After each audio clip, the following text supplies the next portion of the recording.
As I noted in my previous self-validation little Bible chat, I noted that I would follow up on some of that based more on a day-to-day living, on how we do an appropriate, honest, clear self-validation, and still within the framework of that, in that honesty, be able to live a prosperous, wonderful, and joyful life.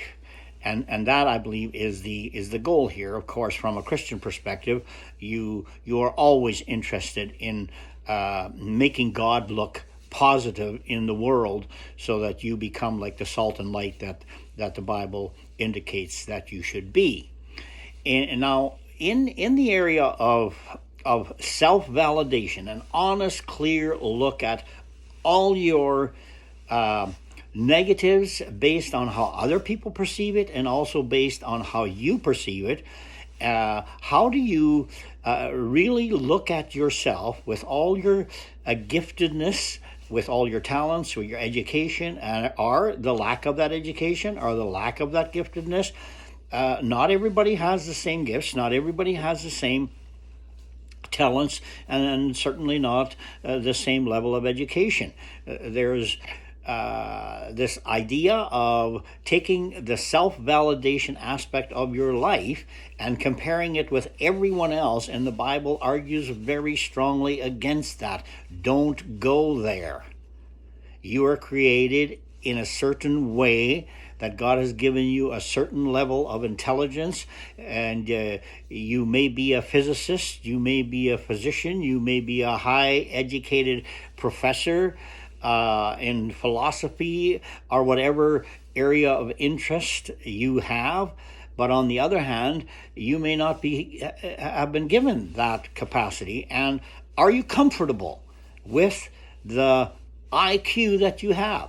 Have an high IQ in accepting the mental capacities and the talents that you have or don't have. Not everybody is going to be a high-end professional football player or baseball player, or anything else that seems to take a lot of the space on the front page of newspapers in our day. Now, are you comfortable with your self-validation, even the aspects of negativities, areas of improvement that need to happen? Is there the boldness in you, or is there a shyness to go there, to make changes where changes are needed? Never mind anybody else, just in your own mind, knowing what changes need to be made. Start with that. Never mind what other people say, but look at yourself, and where there's areas of improvement, when you have honestly recorded in your mind a self-validation of both your validity in your emotions, in your strengths, and in your capacity. Take all of what God has given you and move forward with that. Now, some people find that very, very difficult, because dovetailing into that, we want to see a joyful, lighthearted life. It's very difficult when every day you carry a heaviness within you that brings you down. And it seems to me in my discussions with people, it comes back to how you feel about yourself as a person, your failures, and you live in those failures. And it's so beautiful when people can clearly remember their failures and say, hey, you know what? Went bad, I'm moving forward now. Take that bold step.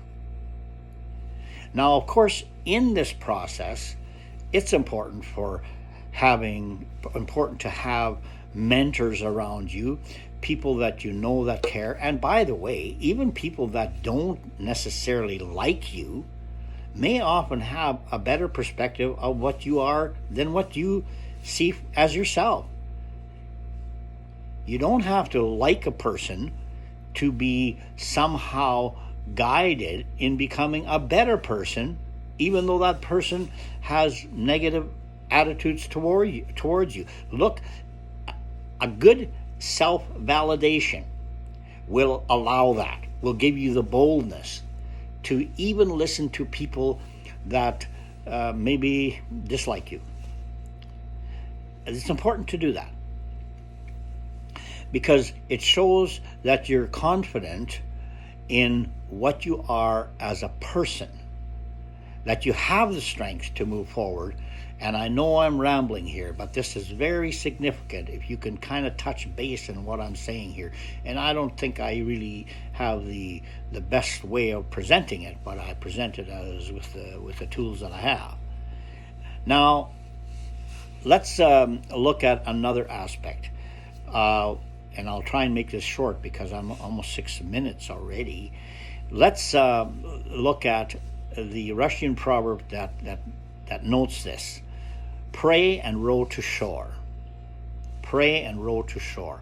There's a responsibility, or there's an initiative that has to happen on your part to move forward, make changes, read books, talk to people. Don't be afraid to talk to people that disagree with you. I have, through my education life, always tried to read books that I disagree with in order to fine-tune my thinking, to sharpen my arguments, and so on. And so do that in your life as well. Listen carefully to people that disagree with you. You don't have to agree with them. But if they're arguing something that perhaps can make you a more beautiful person, and do it with boldness, and do it with compassion, and do it with a zest that you love life. And for you to love life is certainly important because it helps you move forward in a joyful and peaceful way. So, some thoughts on how to work with the self-validation that's already in place when you're working on being the person that you want to be, and of course, more importantly, what God wants you to be. God bless.